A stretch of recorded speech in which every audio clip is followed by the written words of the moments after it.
Hi hello नमस्कार मैत्रिणी, मी पूजा तुमचं खूप मनापासून स्वागत आहे आजच्या चॅनलमध्ये एका छानशा ब्लॉगमध्ये. तर आज आहे मार्गशीर्ष गुरुवार आणि इथं गुरुवारची पूजा सकाळची मी मांडत आहे. तर मांडण्यासाठी एकदम छानशी पूजा, एकदम सिंपल अशी पूजा कशी मांडायची, तर हा व्हिडिओसुद्धा मी शेअर केलेला आहे आणि ह्यामध्ये सुद्धा तुम्हाला दिसत आहे. तर सर्वप्रथम मी जिथे आपल्याला पूजा मांडायची आहे ती जागा स्वच्छ करून घेतलेली आहे. स्वच्छ केल्यानंतर छान ती ओल्या कपड्यांनी पुसून घेतलेली आहे. सुकल्यानंतर त्यावरती पाट ठेवलेला आहे.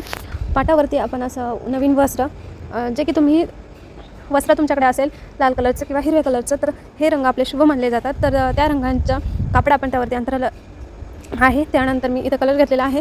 त्या कलशाला छानसं असं स्वस्तिक काढून घेतलेलं आहे आणि 5 कुंकू लावलेला आहे. आणि त्यानंतर तुम्ही पाहू शकता छानशी अशी मार्गशीर्ष महिन्यातील गुरुवार आला की खूप छान महिलांना प्रसन्न तर वाटतच असतं. तर तुम्हाला आठवते का, आपण ज्यावेळेस लहान होतो त्यावेळेस अशी पूजा असते, म्हणजे आपल्यापेक्षा मोठ्या वडीलधाऱ्या बायका करायच्यात. तर त्यावेळेस आपल्याला ते जेवण म्हणजेच उद्यापनाच्या दिवशी बोलवायच्या, ते पुस्तक आणि फळ देतात. तर ते पुस्तक घेताना खूप छान असं फिलिंग यायचं, म्हणजे खूप भारी वाटायचं. त्यावेळेस आपल्याला वाटायचं की काय असतं, खूप आपल्याही घरी करूयात, परंतु प्रत्येकाच्याच घरी शक्य नव्हतं. परंतु आत्ता लग्न झाल्यानंतर तर हो, मी सुद्धा सुरुवात केलेली आहे. खूप छान असा अनुभव होता. खूप वाटायचं की खूप आपणही करूयात असं, पण तर योग नक्कीच येतो. तर असा आलेला आहे. लग्नानंतर सुरुवात झालेली आहे माझी तर मार्गशीर्ष गुरुवारची. सो तुमची कशी झालेली आहे ते सुद्धा कमेंटमध्ये नक्की सांगा. आणि तुम्हालासुद्धा असंच वाटत होतं का, हे सुद्धा नक्की सांगा. तर छानशी पूजा माझी झालेली आहे.